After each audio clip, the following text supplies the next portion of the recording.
Unit tests are great when we want to just test that some function behaves as we expect.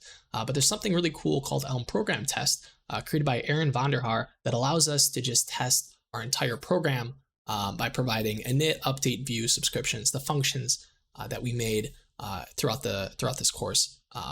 And we can just test to see if elements appear on the page, if when you click a button, we're getting what we expect from the browser. It's really cool stuff. So let's take a look at it together. I'm going to make myself tiny, and we're going to go into the browser here, or I'm going to search for elm-program-test.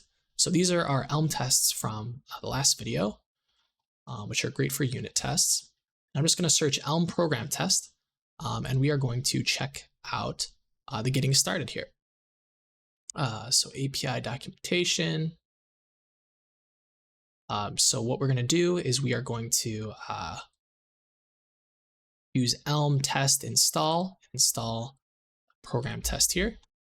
Elm test install. I'm just going to paste what we copied. This is going to add that to add all these dependencies here.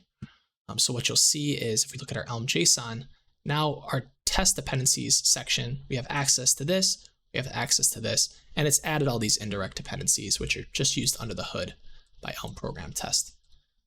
And so what we can do is we can start with just a test like this. So I'm going to copy this, and I am going to make a new file. So we're going to make a new file called program tests / dashboard.elm.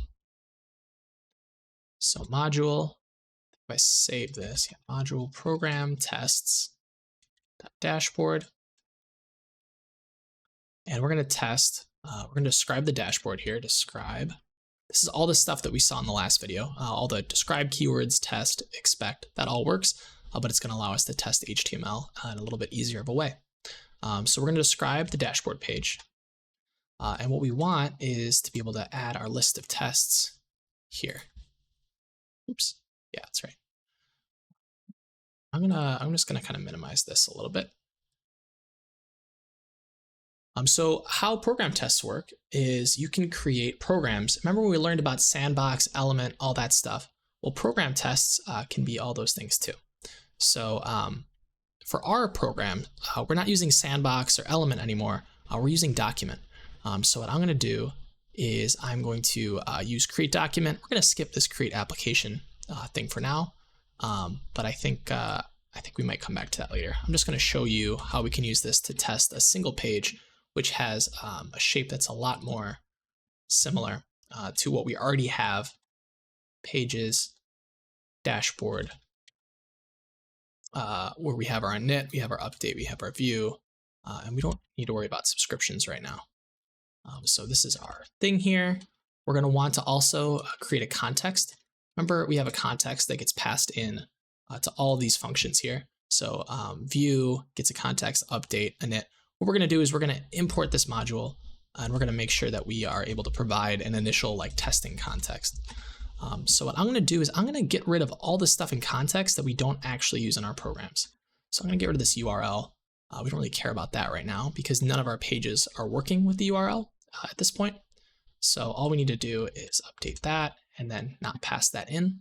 But we will need to provide flags and user, and that will allow us to test our dashboard. So if we say the flags have an initial counter of 100, user is not signed in, we can test that user sees no one is signed in message. So what we're going to do is we're going to wire this up. We're going to add that context so that all of our init, update, view has access to the context that we defined up here. Maybe what we can do is we can even move this into the specific test. Say in this context, the user sees nothing. Maybe the initial counter is 0. There's no buttons that we're going to click here, but we do want to expect that the view has the following phrase. So when no user is signed in, we expect to see No one is signed in. So let's see if this works. So I'm going to run npx elm-test -- watch, and we'll see what we get. Nope, looks like I have a typo here. Module program test .dashboard. Oh, I didn't expose anything. So I'm going to call this thing suite. My test suite, when I work with tests in Elm, I like to call that suite. Oh, and it looks like, it looks like the flags are gonna be ignored here. There we go. So we're gonna ignore the flags because we're kind of providing our own flags here. Cool. So that ran 3 tests.